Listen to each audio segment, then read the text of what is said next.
জান্নাতে যাওয়ার চিন্তা নাই, জাহান্নামে মুক্তির চিন্তা নাই, পরকালে কিয়ামতের ময়দানে হিসাব নিয়ে চিন্তা নাই। দেশ লুট করো, সম্পদ লুট করো, মানুষ হত্যা করো, মানুষ হত্যা করো, এই তাদের চরিত্র তাই দল।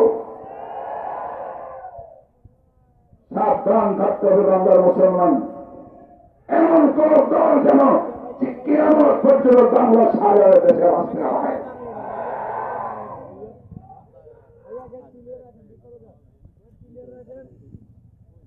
আল্লাহ বাচ্চা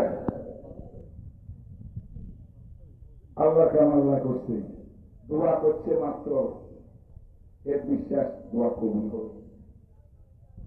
আমরা মুসলমানরা বিশ্বাস করি যে আল্লাহ আমার দোয়া কবুল করবে। হ্যাঁ, আমাদের কাছে বিশ্বাস আছে, এত বড় আল্লাহর সাথে যুদ্ধ ঘোষণা করার পরেও তাও সে বিশ্বাস করে আল্লাহ আমার দোয়া কবুল করতে পারে, কারণ তার নাম রহমান। আমাদের কাছে নাই।